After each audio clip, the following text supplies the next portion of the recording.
Magandang araw sa lahat. Welcome sa ating webinar. I am Maris Lapides, an IMG Financial Literacy Educator. I am also a licensed teacher. Now, let me warmly welcome you to our webinar on how to build your future, the membership orientation of IMG. And before we start, let us have a short prayer, the True Millionaire's Prayer by Brother Bo Sanchez. Today I ask you to bless me so that I may become a blessing. Lord, I commit myself to enrich others, but because I cannot give what I do not have, I commit myself to become rich. I commit myself to serve you and to serve the poor with my wealth. Today I open myself to the abundance of your universe. Use me as your channel of love. Give me the ability to create wealth that will bless the world. Increase my financial wisdom and expand my territories. I place my life in your hands. Amen. Let's now proceed and discuss who moved us in this mission. It is Brother Bo Sanchez, a best-selling author of the book 8 Secrets of the Truly Rich. In this book, he mentioned how grateful he is for being part of IMG. According to Brother Bo, being rich is not measured on the expensive things that we have. Being truly rich is when you are surrounded by the people who loves you. Brother Bo also said, and I quote, "I don't want you to be rich, I want you to be truly rich." At yan din po ang isa sa mga goals namin dito sa IMG. We want you to be truly rich. Now, let's talk about IMG mission. Our mission is to help every family achieve financial freedom. No family left behind. And our belief is that many people today are financially struggling due to lack of financial education. This is why we are here to spread global financial literacy. Now let's talk about who we are. Sino nga ba si IMG? IMG or International Marketing Group is one of the biggest and fastest growing financial services companies in the Philippines. We assist people who want to help themselves achieve financial security through financial education and building a solid foundation. We have established partnerships with the biggest companies in the financial industry, and we also have offices all over the Philippines, and our main office is located in Makati. I hope that at the end of this webinar, you will really know how IMG can transform your life financially. Here in IMG, we have a goal to make 1 million financially educated families by year 2020. And we do it by giving free seminars about financial literacy. We also give an exclusive book entitled The Secret to Saving and Building Your Future. In this book, we believe that financial education is not just for the wealthy, it's for everyone. We also provide exclusive financial foundation educational workshops for our members. IMG is the first and the only global financial education and distribution company in the Philippines. And this year, we have reached our goal to make 1 million financially educated families. That's why our next goal is to make 10 million financially educated families by year 2025. At sana ay kasama ka at ang pamilya mo sa 10 milyong pamilya na matutulungan namin dito sa IMG. Now, what does IMG do? Here in IMG, we have a global campaign which is to make financial education available for every family. Next, we also have the IMG Financial Strategy, and that is building a solid financial foundation. Lastly, being an IMG member will give you an advantage because of the membership benefits. Let's discuss first the IMG Global Campaign for Financial Literacy. So why do we teach financial literacy? Number one, because the rule of money is changing. And in this picture, makikita nyo po ang deposit interest rate from year 1976 to 2010 na gradually ay bumababa. At alam naman natin na ngayon ang deposit interest rate sa mga major banks ay 0.25% na lang. Pero marami pa din ang naglalagay ng investment sa mga deposit account sa bangko. Kasi hindi nila alam kung saan sila pwede mag-invest na makapagbibigay ng higher interest rate. That's why here in IMG, we want you to be financially educated so that you will know other options when it comes to investing your money. The second reason why we teach financial literacy is because of lack of financial education. In 2013, meron pong naging survey at ang result ay ang average Filipino ay may financial quotient na 53%. So kung grade po yan sa school, hindi man lang yan naabot sa pasang-awang grade. Kasi money management is not taught in school. Itinuturo lang sa school kung paano mag-apply o humanap ng trabaho. Pero hindi itinuturo kung anong gagawin kapag nakuha na ang sweldo. Kaya ang nangyayari, hindi marunong mag-manage ng sweldo. Kaya ang sweldo, naglalaho na parang bula. At dahil nga walang financial education, people are saving the wrong way. Ano ba tong wrong way? Ito po yung income minus expenses equals savings. Ano po ang problema sa formula na to? Palaging ubos ang income kasi hindi nakokontrol ang expenses. Kaya ang ending, walang ipon. And sad thing to say, ito po ang common formula na ginagamit ng karamihan sa mga Pilipino, lalo na ang mga OFWs, teachers, professionals, and seafarers. Kahit 20 to 30 years na silang nagtatrabaho, wala pa ring ipon. Bakit? Kasi mali yung paraan ng pag-handle ng income. Hindi nila nakaugalian na mag-ipon at hindi nila alam kung saan tamang mag-invest. Ngayon, alam niyo po ba na ang Pilipinas ay iilan sa mga bansa na mayroong 13th month pay? Yung iba nga, meron pang 14th month pay. Ang tanong, nasaan na yung mga bonuses na yon? Naglaho na lang ba na parang bula? Alam mo ba na kung i-invest mo ang 5 years ng 13th month pay mo or at least 100,000 pesos, meron ka na sanang multi-millions in retirement fund. Kung alam lang sana natin kung paano ang tamang paraan ng pag-iipon, pagtitipid at pag-i-invest. E di sana, hindi tayo ngayon nangangapa at nagtataka kung bakit hanggang ngayon, hirap pa rin ang buhay.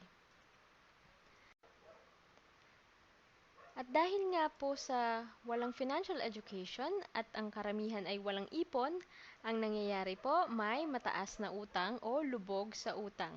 Kasi pag may mga emergencies, walang pera, hindi na paghandaan. At dahil nga sa lubog sa utang, karamihan ng mga Pilipino, kahit may edad na, kahit matanda na, nagtatrabaho pa rin just to survive. Ngayon, alam niyo po ba na mayroong senior citizen survey dito sa Pinas? According po sa survey, 40% ng mga senior citizen umaasa sa anak.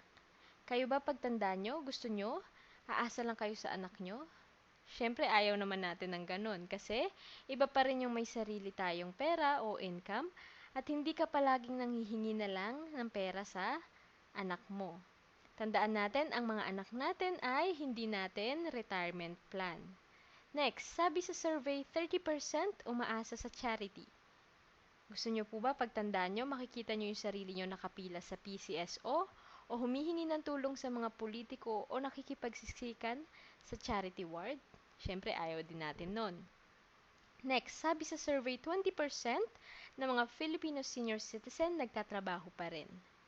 So, gusto nyo po ba senior citizen na kayo, kailangan nyo pa rin magtrabaho kasi wala kayong panggasto sa araw-araw?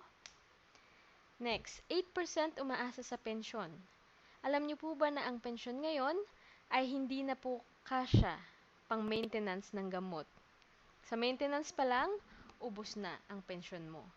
Lastly, only 2% of senior citizens surveyed achieved financial independence. Ngayon ang tanong, saan mo gustong makita ang sarili mo sa pagtanda mo? Sa 40% na umaasa sa anak? Sa 30% na umaasa sa charity? Sa 20% na nagtatrabaho pa rin? Sa 8% na umaasa sa pensyon pero laging kapos? O gusto mo dun ka sa 2% na financially independent? Yung ikaw ang nanlilibre sa mga apo mo, ikaw ang nagyayaya na kumain sa labas o magbakasyon kasi may sarili kang pera. Ikaw, saan mo gustong mapabilang? Ito po ang dahilan kung bakit dapat ngayon pa lang paghandaan na ang retirement. Kasi mabilis lang po ang panahon. Habang lumilipas ang araw, baka hindi mo namamalayan, tumatanda ka na pala. Ngayon gusto kitang kumustahin. How are you doing so far? So, tingnan natin, ano? Let's say, for example, 10 years ka nang nagtatrabaho. At ang monthly income mo ay 25,000 pesos. So, ang average annual income mo ay 300,000 pesos. For a total of 3 million pesos. So, ito na yung kinita mo for 10 years. Ngayon, ang importanteng tanong, magkano na ang ipon mo? May ipon ka na ba? Ito po ang mga tanong na dapat alam natin ang sagot. At lagi po nating tatandaan, it's not what you earn that counts, it's what you keep. So kahit gaano po kalaki yung sweldo mo, kung hindi ka naman marunong magtabi, wala pong mangyayari. Yung income mo magiging useless lang. Now, let me share to you the correct way of saving. It is to honor God and pay yourself first. Let me show it to you using the prosperity formula. Dito makikita natin na dapat ang unang ibinabawas sa 100% ng income is 10% for God. Ito yung tithes or love offering. This is to show our gratefulness and faith to God. Maraming beses ko na po itong napatunayan sa personal experience ko na kahit anong ibigay mo sa Diyos, ibabalik niya sa'yo ng liglig, siksik at umaapaw because we can never outgive God. Hindi natin kayang tumbasan ang pagiging generous ng Diyos. Next na dapat nating ibawas sa income is 20% savings. Dapat maging automatic habit natin ang mag-save in every income that we will receive para handa tayo sa mga future and unexpected expenses. Lastly, the remaining 70%, ito po ang dapat na pagkasyahin sa expenses and lifestyle natin. Brother Bo called that formula as the abundance formula in his book with the same title.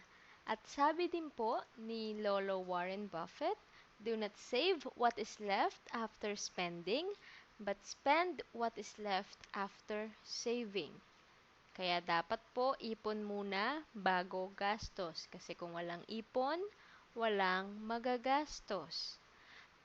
Kaya dapat ngayon pa lang, i-apply na natin sa mga finances ang abundance formula or prosperity formula kung saan 100% income minus 10% tithe minus 20% savings equals 70% for our expenses and lifestyle.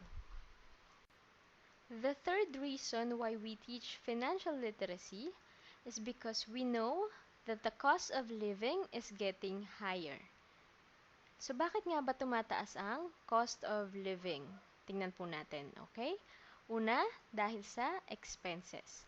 Ano ba yung mga major expenses? Ito yung food, shelter, clothing, education, and healthcare. Pero meron pang mga little and unexpected expenses na minsan mas pinapriority. Kaya ang nangyayari, yung mga major expenses ang nasasakripisyo. So, halimbawa po, ang pagkokolehiyo ng anak, pang tuition fee. So, kadalasan, hindi napaghahandaan. Kasi may mga less important things na inuuna at kung kailan kinabukasan na ang enrollment, dun pa maghahagilap ng pang tuition. Kailan po ba nagka-college ang anak? Di po ba wala namang bata na ipinanganak? Tapos paglabas college na? Ilang taon po ang lumilipas bago magkolehiyo ang isang bata. Pero bakit hindi napaghahandaan? Kasi inuuna yung mga less important kesa sa mga major things. Isa pang halimbawa, panganganak ng misis. Minsan yung iba kung kailan manganganak na yung misis, dun pa lang hahanap ng mauutangan panggasto sa panganganak. Ang babae naman hindi isang gabi lang kung magbuntis, di ba? 9 na buwan po nagbubuntis ang isang babae. So bakit hindi na paghahandaan sa loob ng 9 na buwan yung panggastos? Ito po yung mga halimbawa ng major expenses na dapat nating paghandaan. Kasi kung hindi tayo handa, ang susunod na mangyayari ay debt o utang. Mangungutang tayo and unfortunately, karamihan ng utang mas malaki pa ang interest kesa sa deposit interest rate sa bangko. Kapag gumamit ka din ng credit card or bank loans sa mga unexpected expenses tulad ng 3-day sale, meron ding mga hidden fees na kadalasan hindi sinasabi sa atin ng bangko. Kaya, lalo tayong nalulubog sa utang. So, itong dalawang to, expenses at debt, dapat kaya natin tong kontrolin. Kasi kung hindi, magiging malaking problema. So, again, dapat po i-prioritize natin yung mga needs versus wants, yung mga major expenses versus minor expenses. Kasi kung hindi, at ang mangyayari po ay debt or utang. Third reason for high cost of living is tax. Ito po hindi natin matatakasan kasi habang lumalaki ang sahod, lumalaki din ang tax. At kahit nga po patay na, minsan may tax pa din. And last is inflation. Ito po ang pagbaba ng purchasing power ng pera natin. So kung natatandaan nyo, sa mga kwento ng mga magulang natin, noong araw ang baon lang nila 25 cents or piso. At pinagmamalaki na nila yon na maraming nabibili or mararating ang 25 cents. Pero ngayon, anong ginagawa natin sa 25 cents? Dinededma na lang natin kasi sobrang baba na lang ng value nito.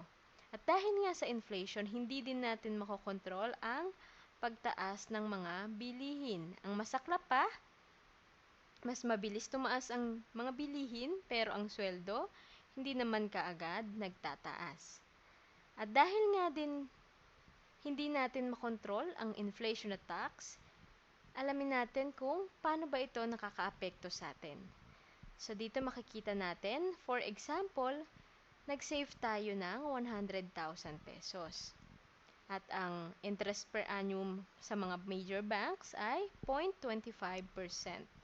So, plus 250 pesos after a year.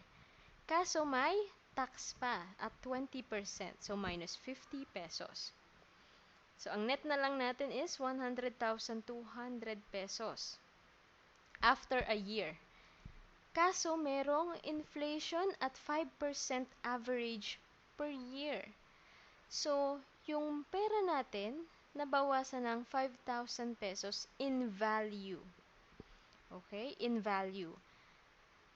So, ang naging value na lang ng 100,200 pesos natin is 95,200. So, you lose the value of 4,800 pesos.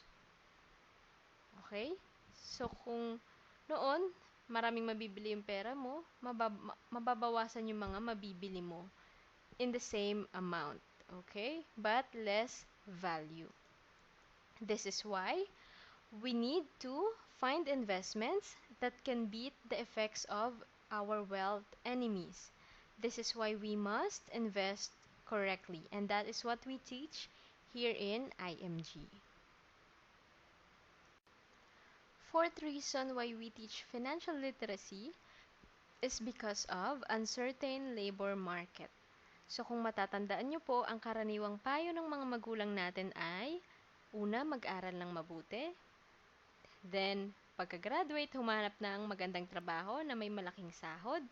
At hintayin na lang ang retirement. Pero, hindi na po ito uso ngayon. Uso lang to nung panahon nila, during the industrial age. Pero nasa information age na po tayo ngayon, kung saan karamihan ay automated na. Automation and powerful software continue to replace more and more workers. So may mga machine na po and artificial intelligence na pinapalitan ang mga tao sa trabaho. And karamihan din ng mga company nagkakaroon ng downsizing. Next, manufacturing jobs are moving overseas to cut costs. So syempre hahanap yung mga companies ng ibang bansa na makapag-offer sa kanila ng mas murang serbisyo para makatipid. So ngayon, pag-isipan mo ito. If you lose your job today, how long can you and your family survive with your savings? Kakayanin kaya ng pamilya mo na mawalan ka ng trabaho? Tatagal ba kayo ng isang taon? Isang buwan? Isang araw? O half day lang? Kasi wala kang ipon. So, kailangan po isipin natin to. Kasi yung mga company po ngayon, kapag hindi ka na kailangan, babay na. Kahit gaano pa kadami ang nai-contribute mo sa company, kapag matanda ka na, thank you na lang. Thank you.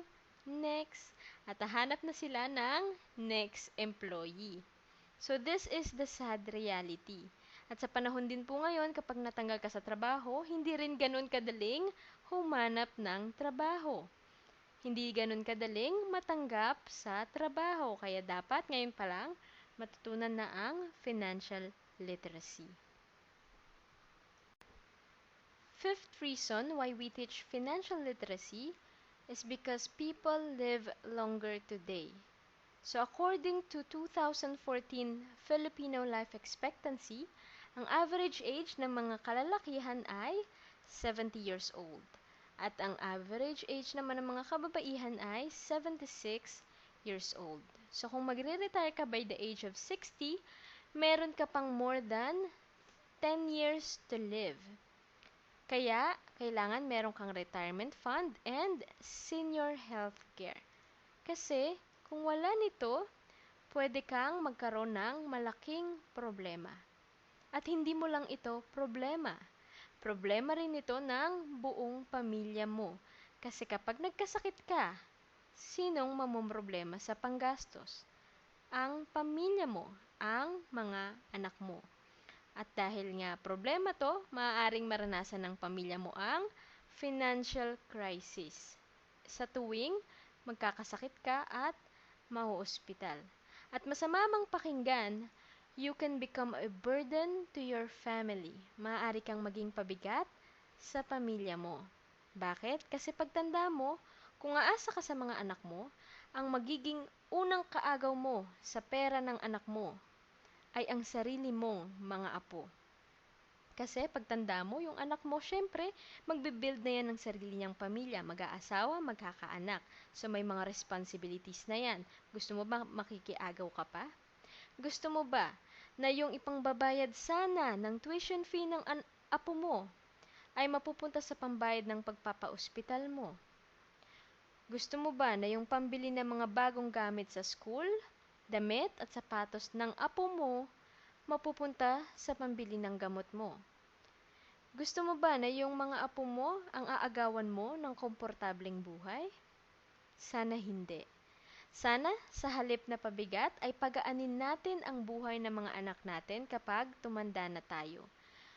Kaya sana ngayon pa lang paghandaan mo na ang retirement at long-term care. Kasi aside from tax and inflation, hindi din po natin mapipigilan ang pagtanda. At the end of the day, tatanda at lilipas din ako. O, di ba? Napakanta ka din. So, pinapagaan ko lang po yung usapan natin. Pero ito po ang realidad ng buhay. Lahat po, it's either mamatay or tatanda. So, syempre, ayaw naman natin mamatay agad. So, dun tayo sa pagtanda. At kapag tumanda tayo, sana handa tayo. At sana meron tayong sariling retirement at senior health care.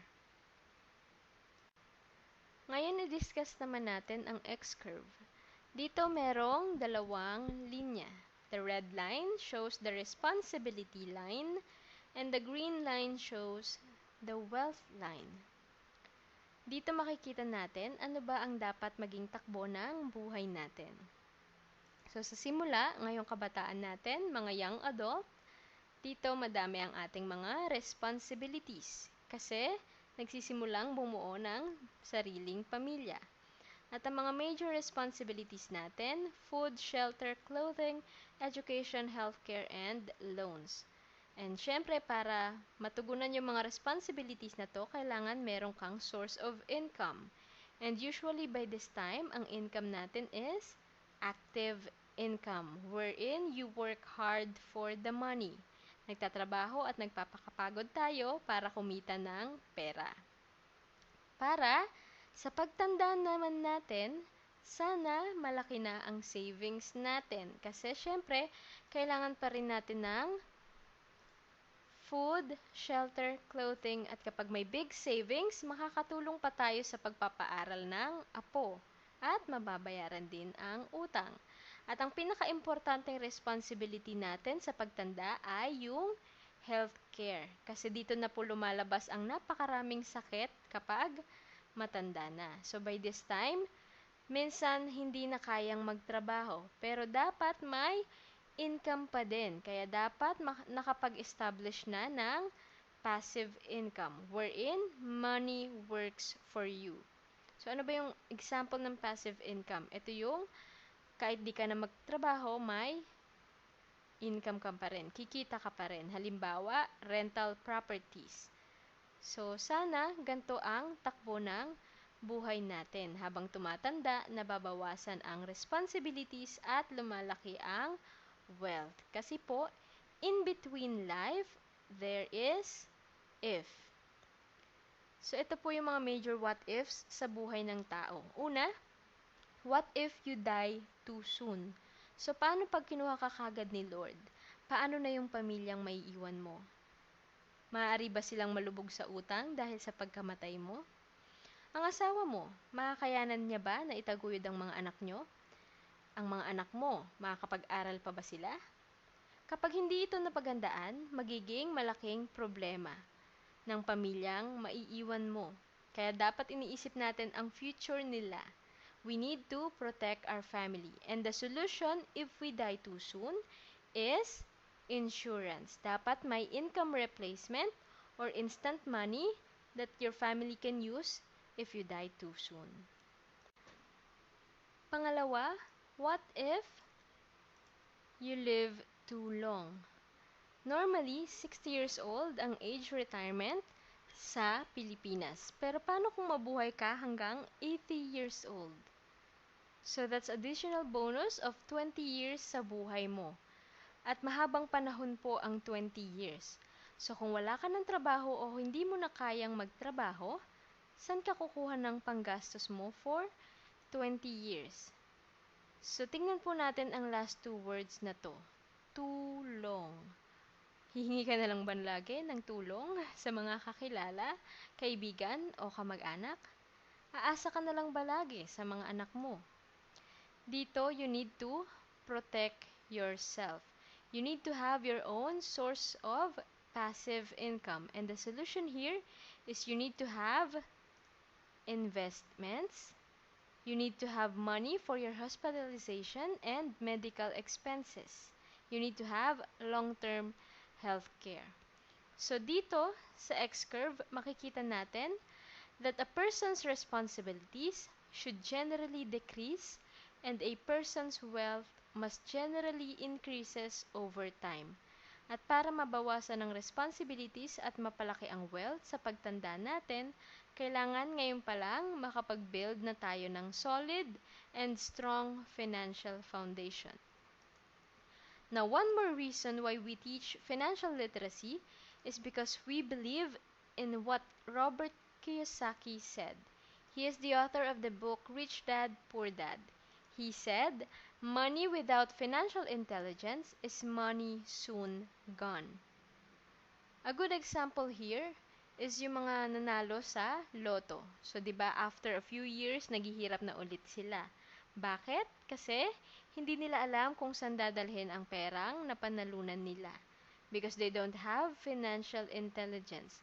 They don't have financial education. Pero ikaw, binabati kita kasi you're taking the first step in achieving financial freedom, and that is having financial education. And if you want to make a huge transformation in your finances, if you want to be truly rich, you need to be financially literate. And you are on the right track. You can start here in IMG. Now, let's go back to the question, what does IMG do? And this time, we will focus on IMG's financial strategy, which is building a solid financial foundation. What is the importance of building a solid financial foundation? So, matanong ko lang po, ang bahay niyo po ba may matibay na pundasyon? Sana matibay ang pagkakagawa ng bahay nyo dahil sa buhay may mga crisis na dumadating nang hindi natin inaasahan, kagaya ng bagyo, lindol, sunog, baha at kung ano-ano pang crisis. Kumusta naman ang finances nyo? Matibay po ba ang financial foundation nyo? Kasi may mga crisis din sa buhay pinansyal natin. Ano-ano yon? Andyan yung loss of job, loans and debt, bankruptcy, illness or disability, and sudden death. So lahat po ito pwedeng mangyari sa buhay at hindi natin alam kung kailan mangyayari, kaya dapat lagi tayong handa. We can prepare by building a solid financial foundation. Now let's see. Here is the most common financial foundation of most Filipinos. Karamihan nagsisimula sa investment kahit wala silang ipon or emergency fund. Minsan baon pa sa utang o yung pinambili ng investment galing sa utang. Tapos walang insurance at wala ring healthcare. At ang pinakamasaklap, maliit ang sweldo. So ngayon, pag-isipan po natin, paano kung may biglang magkasakit sa pamilya? Halimbawa yung breadwinner, tapos walang healthcare. So dahil walang pampaospital, maagang pumanaw ang breadwinner ng pamilya. So wala ng income, wala ng source of income. Tapos wala pang insurance yung breadwinner. So walang makukunan ng instant money yung pamilyang naiwan. Wala ring savings o emergency fund. So, ang mangyayari, mababaon sa utang. At kapag wala nang mautangan, ang ending, ibebenta ang mga investments o assets ng palugi. So, syempre, kailangan ng instant money, quick cash, kaya kahit palugi na ang benta, no choice na. Mabebenta o masasanla ang mga lupa, bahay, kotse, at mga gadgets. Kaya ang ending, ang pamilyang naiwan, nga. So, ito po ang common scenario sa buhay ng mga karaniwang Pilipino. Ngayon, tatanungin ko po kayo, nakakita na ba kayo ng pyramid na ganito ang itsura?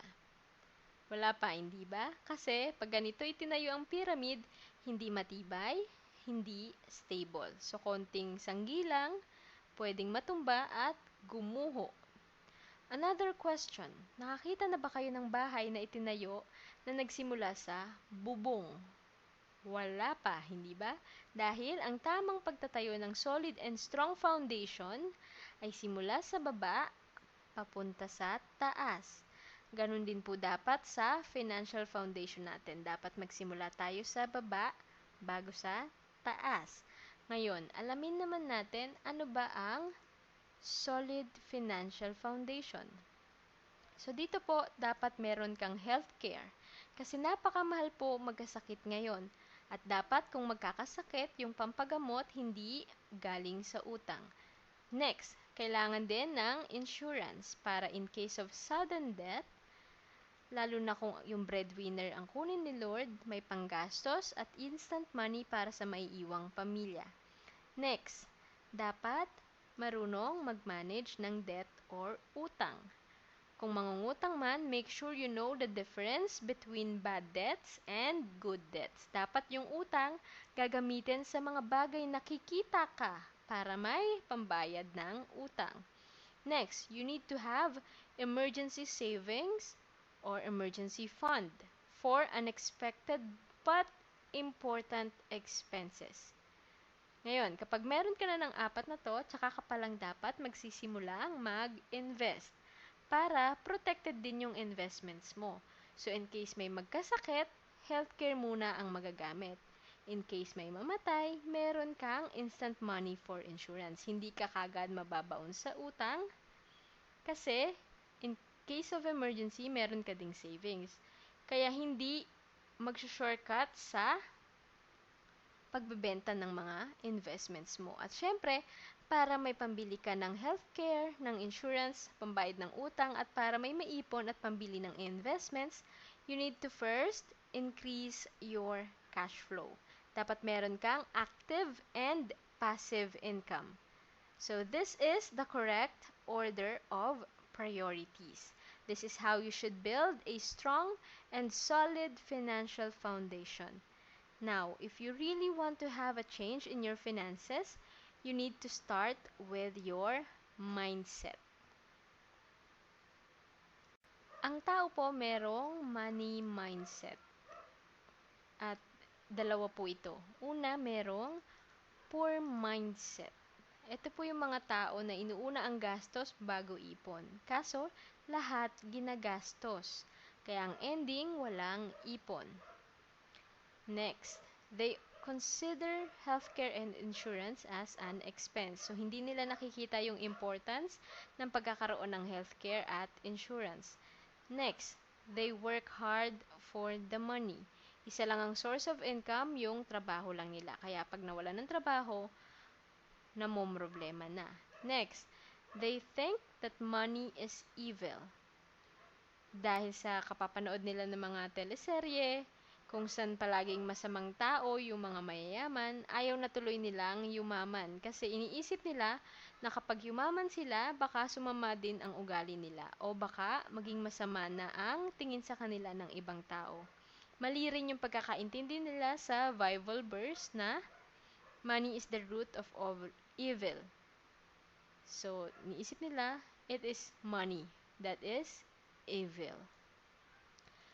Siyempre, meron ding rich mindset. Ito naman yung mga tao na inuuna ang pag-iipon kesa sa paggasta. They consider healthcare and insurance as investments kasi alam nila na in case of medical emergency and sudden death, their loved ones are protected. Next, they know how to make money work for them. Alam nila kung paano mag-build ng extra income even with little or no effort. Lastly, they know that money is just a tool. At ang magdetermine kung magagamit sa masama o mabuti ang pera ay nakadepende sa klase ng tao na humahawak nito. So, kung mabuti kang tao at yumaman ka, gagamitin mo yung pera to help others and not to step on anyone. So, this is the difference between the wealthy and most people. It is the way they think in planning their future. It is in the way they see things. So, ikaw, saan ka ba? Poor mindset or rich mindset? So, dapat alamin mo kasi kung anong klaseng mindset meron ka. At kung nasa poor mindset ka ngayon, gusto mo bang magkaroon ng rich mindset? Sana yes. Kasi yung money mindset mo ang magsaset ng direksyon ng financial life mo. Dito magsisimula ang transformation mo sa iyong money mindset. Here in IMG, we want you to take control of your future because your future is not in the hands of your employer. Again, kahit gaano pa kadami ang na-contribute mo sa company, pag hindi ka na kailangan, pag matanda ka na, babay ka na. Wala na silang pakialam kung napaghandaan mo yung retirement mo o hindi. And your future is not in the hands of your government. So, kahit sino pa ang maging presidente ng Pilipinas, hindi ka kayang i-prioritize ng government natin. At kahit pa meron kang SSS, pension, GSIS, and PhilHealth, minsan hindi pa rin sapat. Next, it is neither in the hands of your bank nor your broker. Bakit? Kasi yung nasa kamay po nila is commissions nila. So this is why you need to realize that your future is in your hands. You should be the one to take responsibility of your life, especially your finances. Huwag mong iasa sa ibang tao yung pagmamanage ng pera mo. Kasi pera mo yan eh. Pinagpaguran mo yan, pinaghirapan mo yan. So dapat alam mo kung saan napupunta and alam mo kung worth it ba yung mga products and services na nakukuha mo from your payment. And you need to learn how to make money work for you. You need to know the proper way to save money. You need to know how to grow your money, and you also need to know how to protect your money. And how are you going to take control of your future? You need to be your own money manager. So you need to know where your money go, and hindi yung every time nagtataka ka, bakit kasi sweldo pa lang, wala ka ng pera. So you also need to start building your solid financial foundation. So after mo masettle yung money mindset mo, that's the time that you start building a solid financial foundation. So let's go deeper on why you must build a solid financial foundation. So bakit nga ba? First, you need to define your goals. Short-term and long-term goals. Ano-ano ba yung mga goals mo? Education, mapag-aral yung kapatid at anak. Vacation, gusto mo ba mag-out of town or out of the country?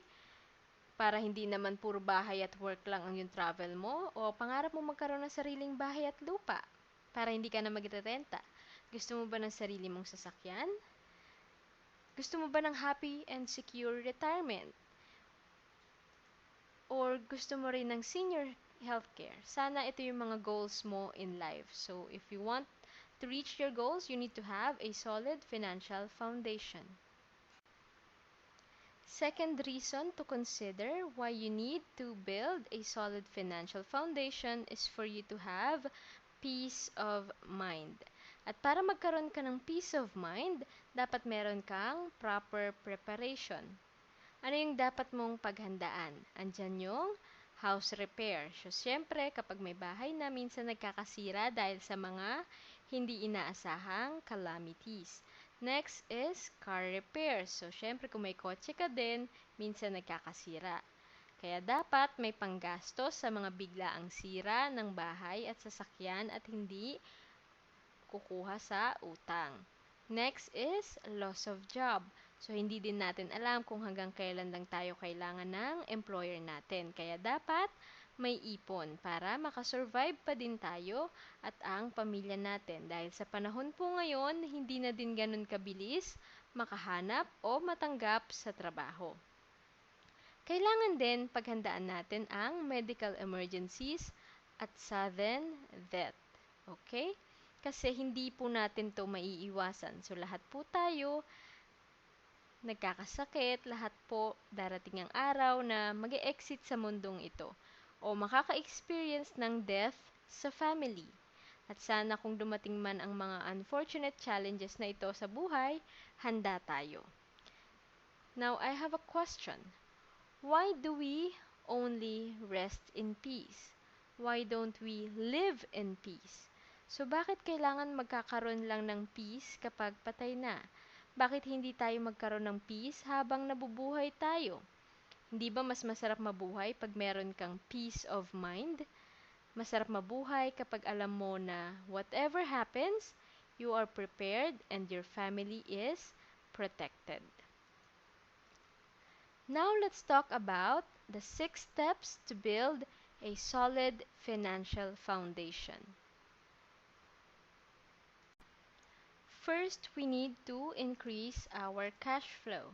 Ano ba yung cash flow? Ito yung income minus expenses equals cash flow. So, kumbaga sa business, kung napapaikot ba natin ang pera natin.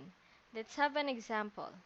Ang monthly income mo ay 50,000 pesos, pero ang monthly expenses mo ay 55,000 pesos. So, ang nangyayari dito, yung income mo, kulang pa sa expenses mo. Kaya, nangutang ka pa ng 5,000 pesos. Kaya, ang cash flow mo, nag-negative 5,000 pesos. Para hindi mangyari to, dapat gawin natin ang prosperity formula. Again, it is 100% income minus 10% tithe minus 20% savings equals 70% expenses. Pero, what if 70% is not enough? Alam niyo po, ang sweldo natin, hindi po talaga kasya yan. Hindi talaga kasya ang sweldo. Dahil dapat pinagkakasya. Sabi nga ng mga matatanda, pag maiksi ang kumot, matutong mamaluktot. Ngayon, paano natin i-increase ang ating cash flow? First, we need to reduce our expenses. We need to live below our mean, live below your income. You also need to know your needs and wants. At dapat uunahin ang needs kesa sa wants. Kasi pag inuna ang wants, masasakripisyo ang mga needs. We also need to go back to basic. We need to reduce, reuse, recycle para makatipid. Next is you need to cut the little and unexpected expenses. Kasi dito po nasisira ang budget natin. Halimbawa, kapag isa lang dapat ang bibilhin mo sa grocery, pero pag uwi mo, ang dami mo nang napamili. Tapos, yung kailangan mo talagang bilhin, yun pa yung hindi mo nabili. So, dapat mindful tayo dito. Next, you need to know where your money goes.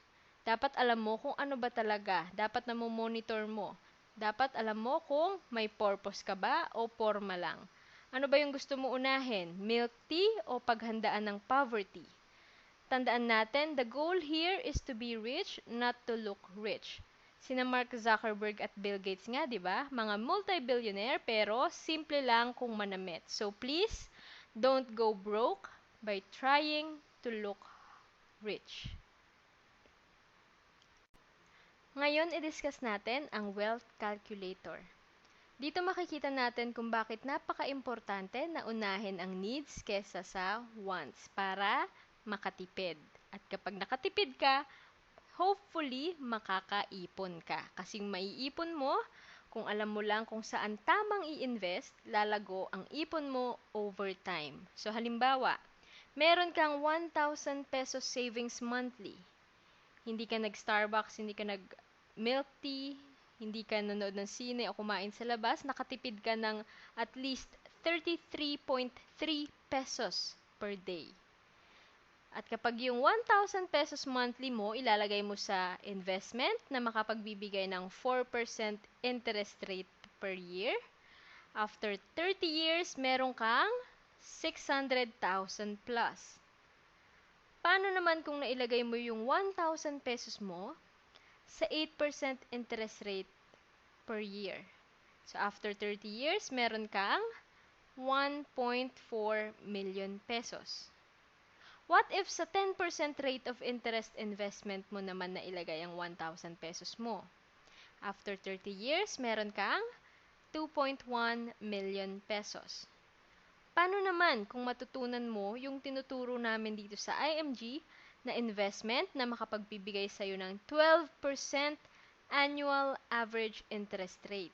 So, after 30 years, meron kang 3.2 million pesos. So, kung halimbawa, 30 years old ka ngayon at nai-invest mo ng tama ang 1,000 pesos mo monthly, by the time na 60 years old ka na, meron kang malaking halaga ng pera at hindi katiting lang. Diba mas masarap mag-retire na may hawak kang malaking halaga ng pera? Kesa yung nganga? Kesa yung palagi kang nanghihingi ng tulong? Palagi kang umaasa sa anak? Makikita natin dito sa wealth calculator na kapag nag-ipon at nailagay sa tamang investment, lalaki talaga ang pera mo.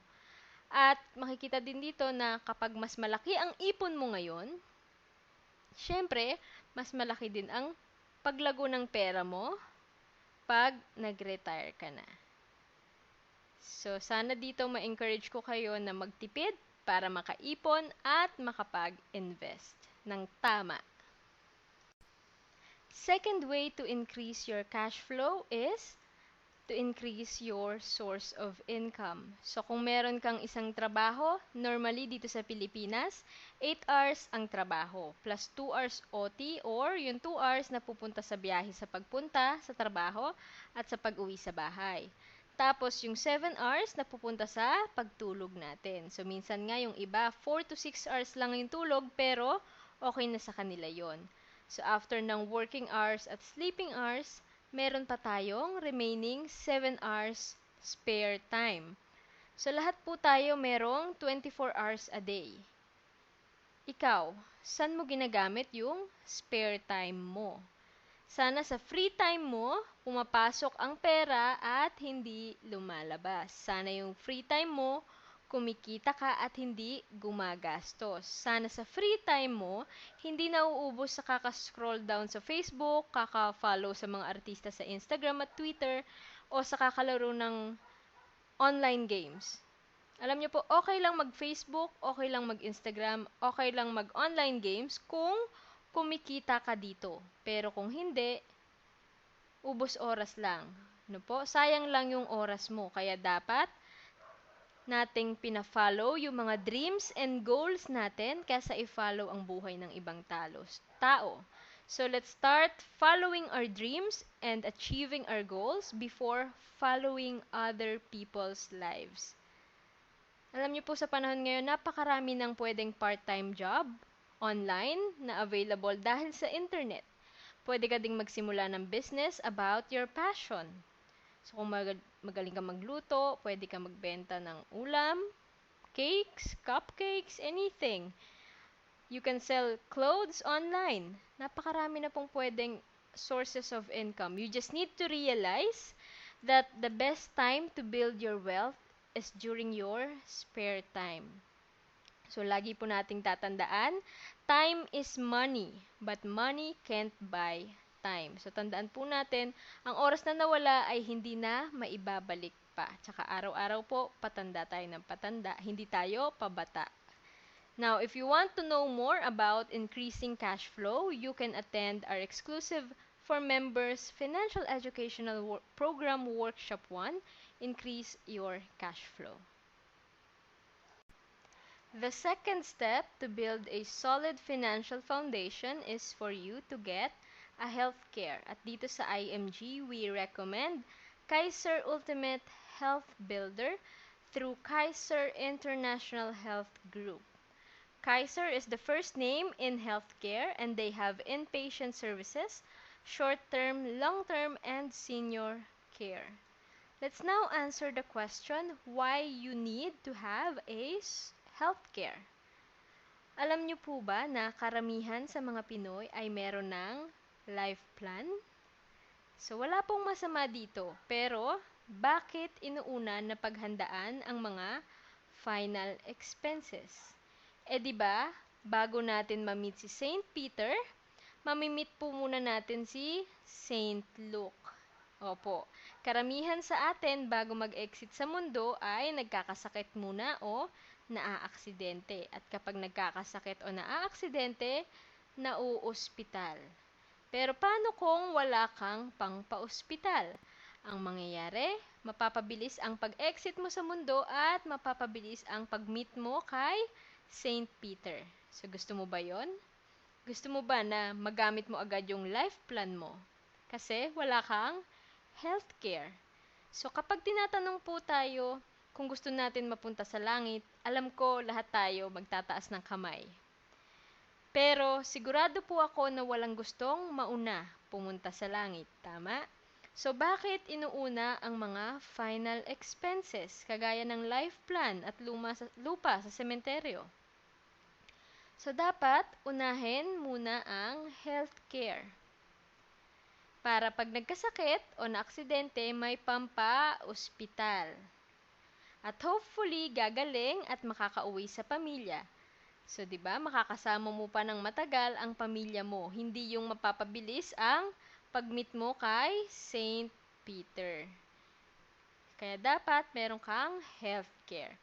Now, let me explain further why we need healthcare. By the age of 21 years old, yan ang employment o productive years mo. This time, yung mga benefit is healthcare or HMO from their employers. Pero pag 60 years old ka na and beyond, wala nang HMO. So normally po, ang traditional HMO pang employment years lang. Walang long-term and senior care. Kung kukuha ka naman ng long-term care ng matanda ka na, napakamahal na nito. Kaya dapat, before ka mag-retire, meron ka nang na-prepare na long-term healthcare para sa pagtanda mo, para pag-retire mo, happy ka.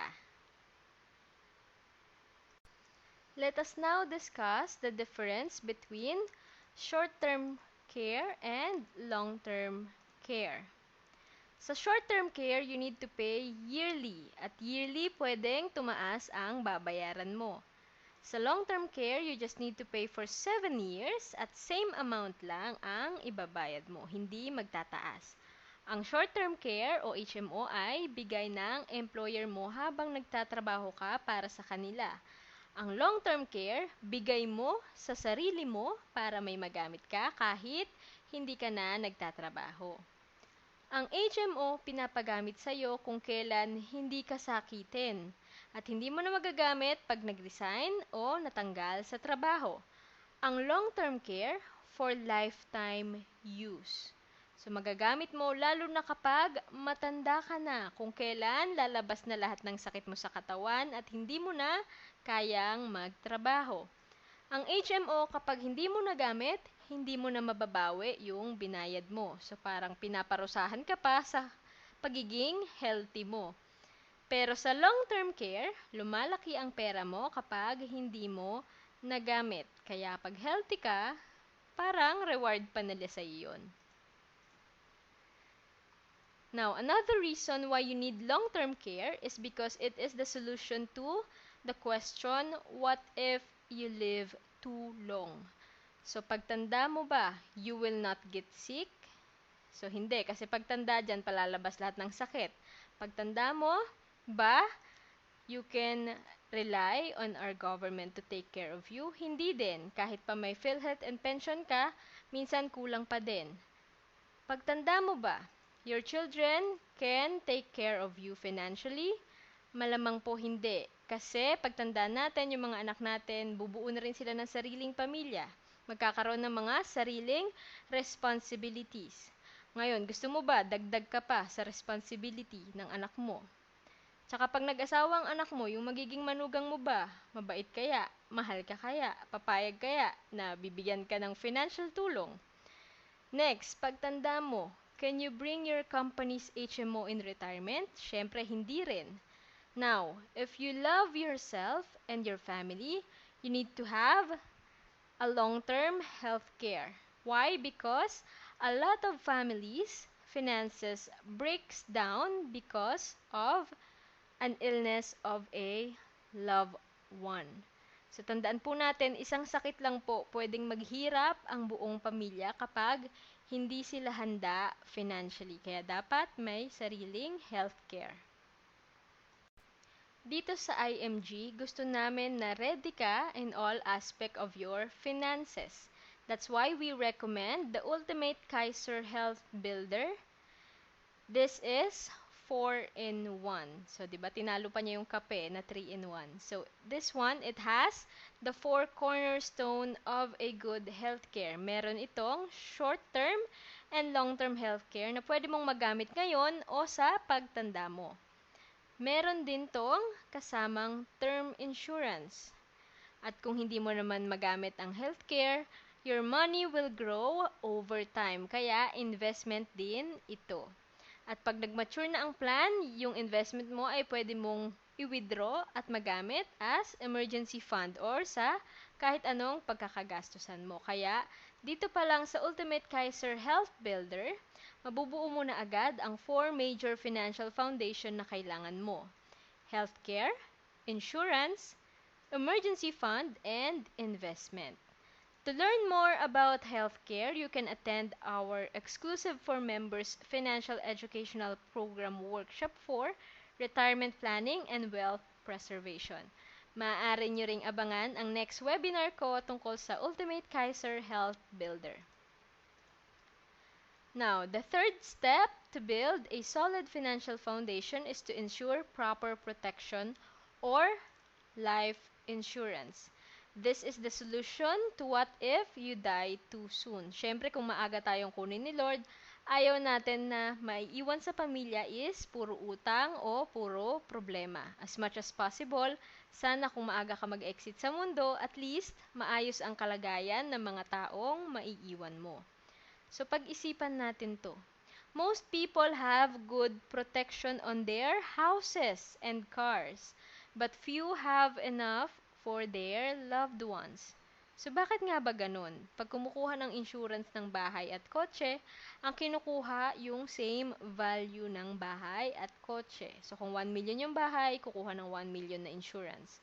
Kung 1 million yung kotse, kukuha ng 1 million na kotse. Pero yung may-ari ng bahay o yung driver, walang insurance. Ano ba yung mas importante? Yung sasakyan o yung driver? Yung bahay o yung nakatira? So, dapat po unahin natin yung mga mahal natin sa buhay, hindi yung mga bagay. Here are more reasons why you need life insurance. First, it can replace your income. So, hindi magugutom ang pamilya mo kahit wala ka na. Next, instant money for your family. May panggastos sa mga final expenses mo from burol to libing. Next, to finance your children's education. So, syempre, dapat kahit wala ka na, makapagtapos o makapagpatuloy pa din ng pag-aaral ang mga anak mo. Next is to pay your debts. Ayaw naman natin na yung asawa at anak natin ang sisingilin o hahabulin sa mga utang natin, di ba? Next is to pay estate taxes. So, kung may mga properties ka, dapat may naiwan kang pera para ma-fully paid yung mga yon. Kasi kung hindi, babawiin nyo ng bangko or mapupunta sa government. Next, again, life insurance will protect your family if you die too soon. So, most importantly, if you love your family, you need to get yourself an insurance because life is special. So, you need to protect the ones that you love. Now, what is the final test of a good insurance? First is safety. Karamihan po sa bangko, inilalagay ang pera nila kasi safe daw. Ang interest rate ay hindi bumababa, hindi nagne-negative. Next, growth sa mga bangko is low risk nga pero low return din kasi hindi nga nagne-negative pero hindi naman tumataas. It stays at 0.25% interest rate per annum. Kaya dapat ang kukunin nating insurance yung may low risk pero high return. Hindi nagne-negative at tumataas ang interest rate. And of course, dapat may protection or instant money for your family. And lastly is tax advantage or no tax sa death benefit. At lahat po ng ito nasa recommended insurance here in IMG, and that is Manila Bankers Life, Most 18 or Multiple Option Super Term 18. Multiple option kasi you can build your own plan depending on your purpose or goal. Now, when it comes to life insurance, do you know how to calculate your insurance protection need? Do you know why term life insurance is better than variable universal life insurance? Now, if you want to know more about proper protection, you can attend our exclusive for members financial educational workshop number 2, Proper Protection and Building a Strong Financial Foundation. Maaari nyo rin pong abangan ang next webinar ko tungkol sa Multiple Option Super Term 18 ng Manila Bankers Life. Next, fourth step to build a solid financial foundation is to manage or eliminate your debts. Dito makikita natin na dapat ang present income ay para sa present needs at ang future income ay para sa future needs. Kaya lang, minsan, kinukulang ang present income. Kaya pati future income napupunta sa present needs. Paano na ngayon yung future needs mo? Yun naman yung masasakripisyo. So, paano pagtanda mo? Halimbawa nito yung pagbili ng mga sale items. Dahil akala mo makakatipid ka, bibilhin mo na agad-agad. So, wala nang patumpik-tumpik pa, ikakaskas mo na yung credit card mo o mangungutang. Kaya, ang susunod na sweldo mo, magiging pambayad lang ng utang. Na hindi naman dapat binili, pero dahil gusto, kahit hindi need, binili pa rin. So, kailangan matutunan mo na kontrolin ang utang mo. Kasi kung hindi, magiging useless ang income mo. Kapag hindi mo nakontrol ang utang mo ang kokontrol sa'yo. Gusto mo ba na ang sweldo mo hand to mouth lang? Yung pagkasweldo mo, kasya lang siya sa pagkain? Gusto mo ba yung sweldo mo hand to hand lang? Yung sandali mo lang mahahawakan, dadaan lang sa kamay mo yung sweldo mo kasi lahat pambayad ng bills at utang. Gusto mo ba na yung sweldo mo ay touch me not? Yung hindi mo mahawakan kasi nakasanla yung ATM. Yung pinagsanlaan mo na yung nagwi-withdraw ng sweldo mo at wala nang natitira sa'yo. Lastly, gusto mo ba yung sweldo mo ay come what may? Que sera-sera, whatever will be, will be. So, sana ang utang mo ay hindi ka na kailangan pang habulin bago pa magbayad. Sana kung sakaling maaga kang mag-exit sa mundo ay hindi habulin ng mga pinagkakautangan mo ang pamilyang maiiwan mo. Huwag mo nang hintayin na lumobo ang utang mo. Kailangan ngayon pa lang malaman mo na ang utang ay hindi solusyon sa lahat ng pangangailangan sa pera. If you want to learn more about debt management, you can attend our exclusive for members financial educational program, Workshop 1 Debt Management. Next, fifth step to build a solid financial foundation is to create an emergency fund. Alam ko po paulit-ulit na ako at parang sirang plaka, pero I really want you to realize the importance of being prepared. Kasi hindi po natin alam kung kailan tayo mawawalan ng trabaho, magkakasakit at mauospital, mamamatayan o haharap sa mga natural calamities. Kaya dapat laging handa. Dapat meron kang at least 3 to 6 months equivalent savings ng monthly income mo. So, kung ang income mo ay 20,000 pesos times 3 equals 60,000 pesos for 3 months. So, pag 6 months, that's 120,000 pesos. So, kailangan ganito ang ipon mo para kung may mangyari man na hindi inaasahan, kakayanin mo at ng pamilya mo na mag-survive. So, siguro lahat tayo alam dito ang kwento ni na Langgam at Tipaklong. So, sana matuto tayo sa kwento nila. Next, sixth step to build a solid financial foundation is to build long-term investment. So, dito dapat alam na natin how money works and how money can work for us. So, this is the rule of 72, kung saan 72 is divided by RI or rate of interest equals to TMD or time your money will double. So, ito po ang tinawag ni Albert Einstein na compounding interest. So, sa example natin, makikita nyo po na kung meron kayong 10,000 pesos na i-invest sa bangko, let's say, for example, 1% rate of interest per year, ang pera mo ay madodoble after 72 years. So, ang tanong, ilang 72 years meron sa buhay mo?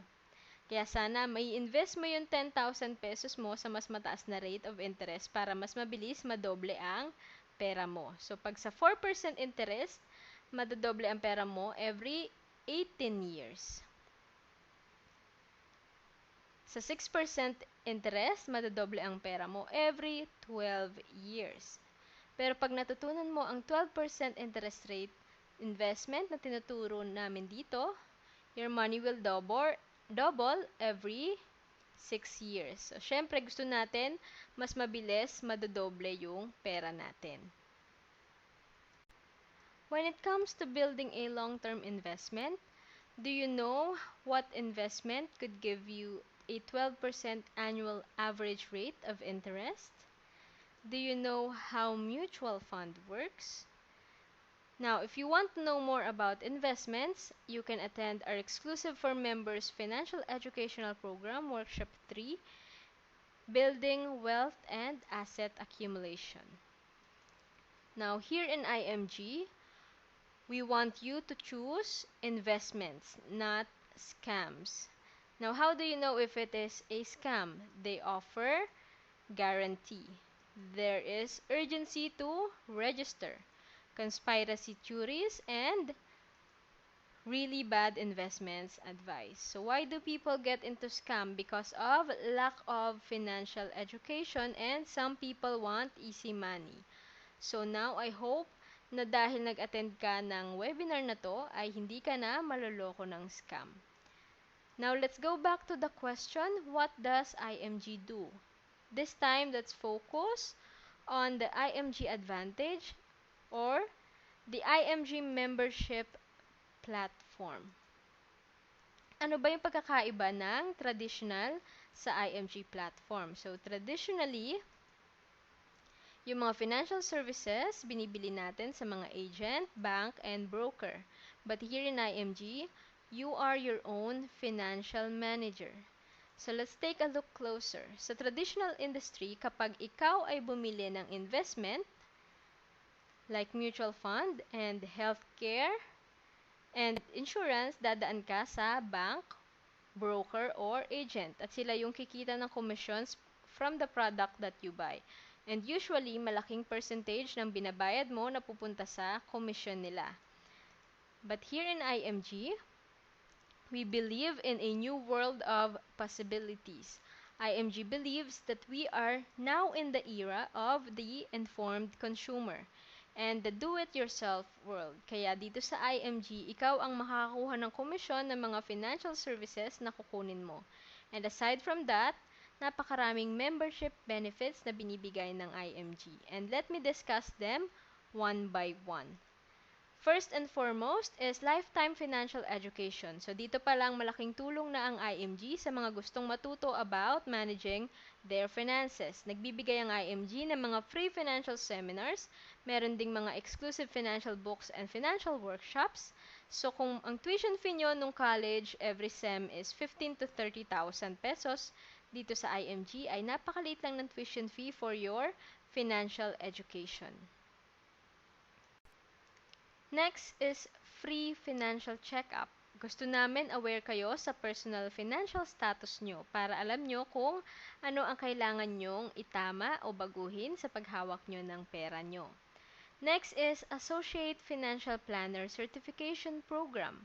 Kaya kung gusto mong maging financial educator, merong certification program dito sa IMG. And the good news is, it's on a discounted price. So dito pa lang sa tatlong to, makakasave na kayo ng around 30,000 pesos. Fourth is we have the exclusive healthcare products and services from Kaiser. So kung gusto nyo po kumuha ng Ultimate Kaiser Health Builder, kayo po ang sarili nyong financial manager. Fifth is the life insurance exclusive to IMG members. Ito po yung Most 18 o Multiple Option Super Term 18, wherein you can build your own plan depende sa purpose at sa goals mo. Sixth benefit is 50,000 pesos worth of life insurance from Fidelity Life. Next is free investment, seminars, and 0% entry fee on mutual funds. Eighth is you will also have access to a stocks online trading platform with free investment guidance, analysis, and updates. 9 is here in IMG, if you want to share financial education to as many people as you can, we have the IMG Dominate tool. It's our digital marketing tool that you can use to spread financial literacy. And in here, you can save around 60,000 pesos. Next is our 24/7 Memorial Concierge service with Everest Memorial Services. As a member, you also have access with asset preservation services. At kung kukuha ng sarili mong sasakyan, meron din tayong auto program wherein you can get huge savings and personalized assistance so you can enjoy a hassle-free car purchase experience. Next is exclusive products and services from the country's leading telecommunications company. So this is coming soon, number 13. Now in here, you can save around 20,000 pesos.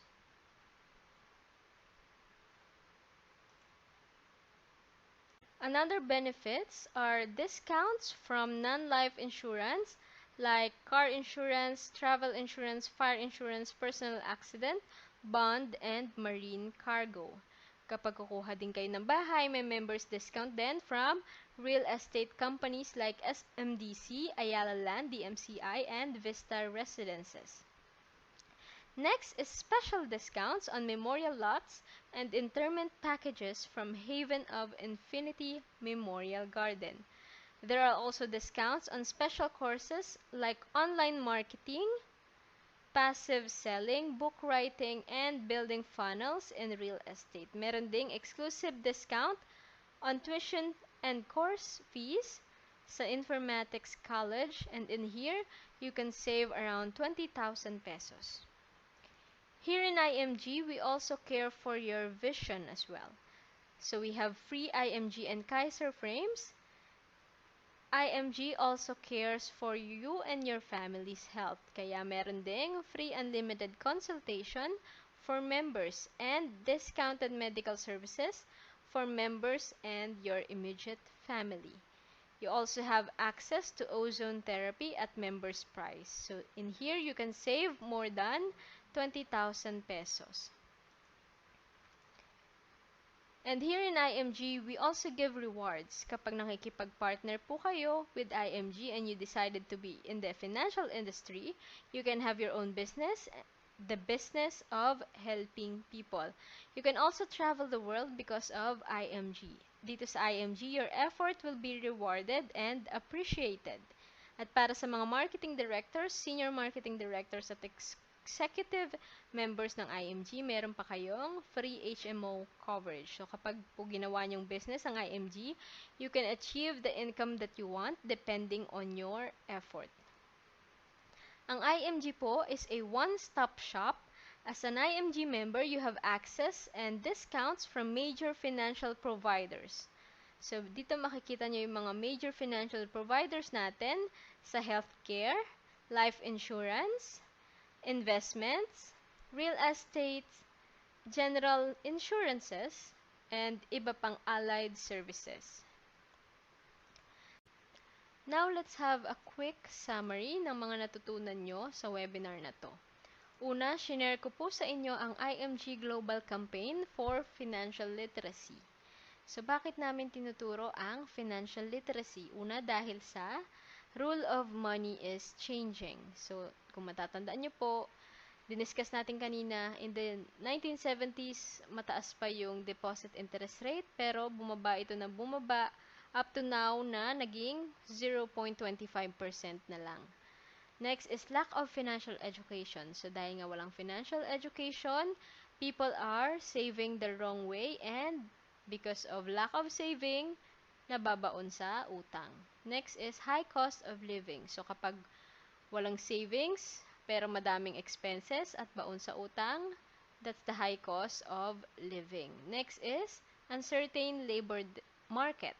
So, alam naman natin, pag di na tayo kailangan ng employers, papalitan na tayo. Next is, people live longer today. So, if you live longer, how are you going to survive? Tinuro ko rin po sa inyo kung ano ba yung X-curve. Kung saan dapat ang responsibilities na babawasan at ang wealth ay lumalaki habang tumatanda. Pangalawang shinare ko po sa inyo ay ang strategy ng IMG in building a solid financial foundation, and that is to increase your cash flow, get a healthcare, the ultimate Kaiser Health Builder, get a proper protection or life insurance, the MB Life Multiple Option Super Term 18 or Most 18. Fourth is manage your debts. Fifth is create an emergency fund. And sixth, build long-term investment.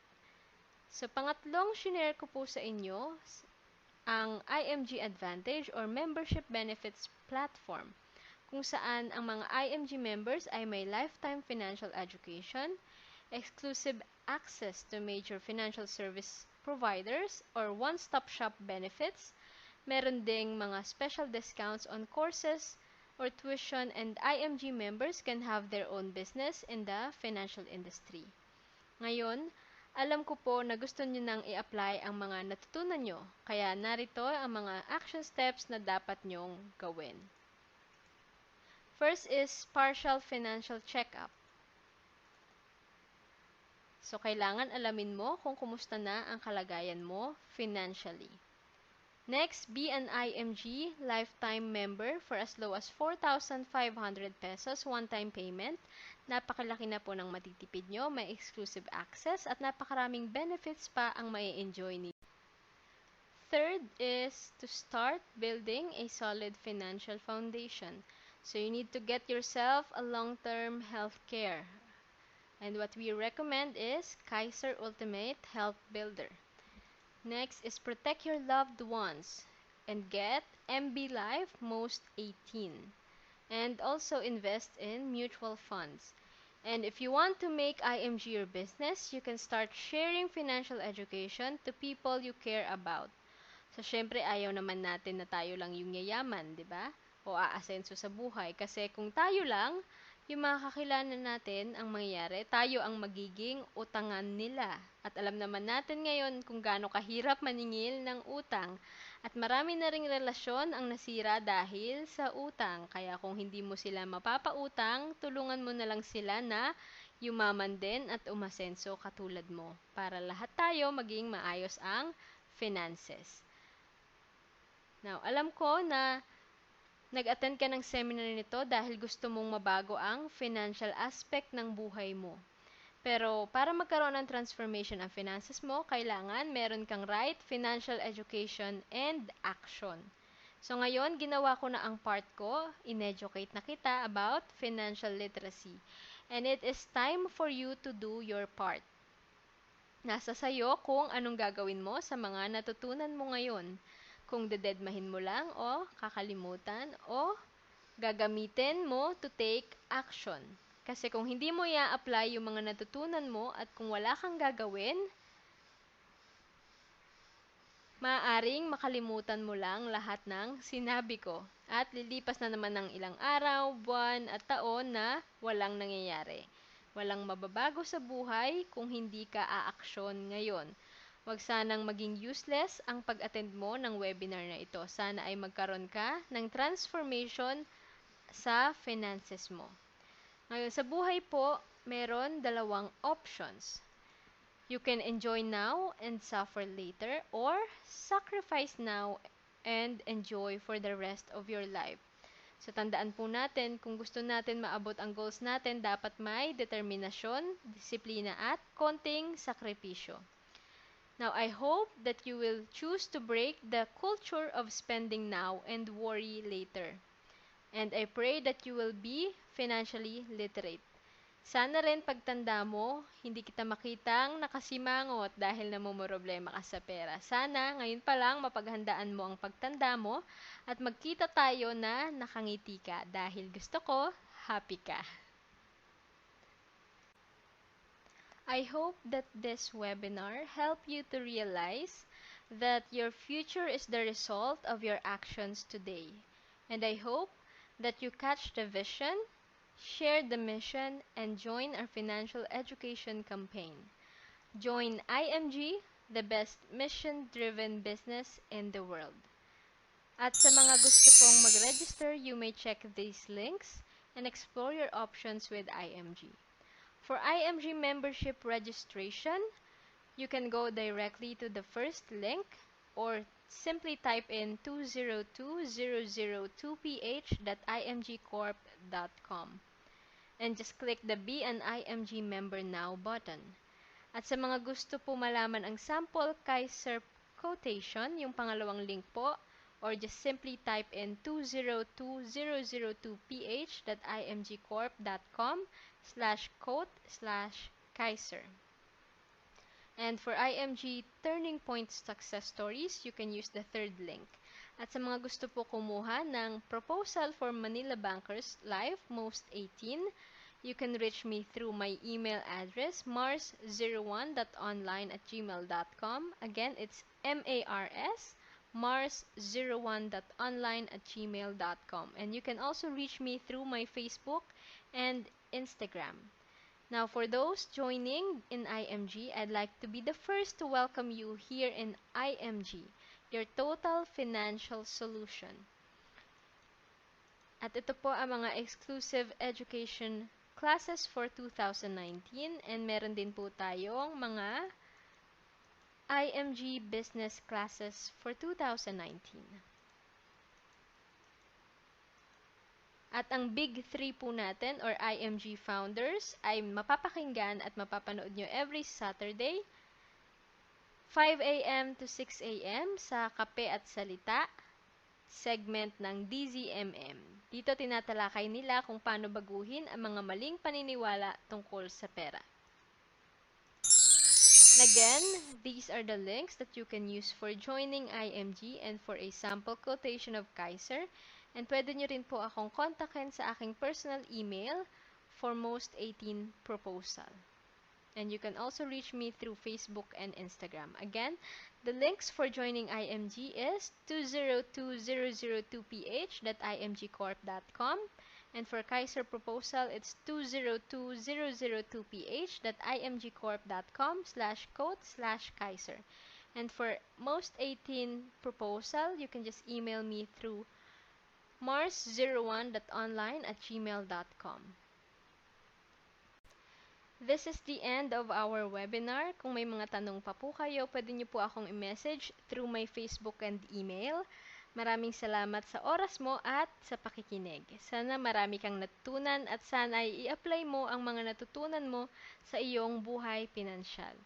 Again, this is Maris Lapides, your IMG financial educator. I hope to see you inside IMG and I pray for your financial wellness.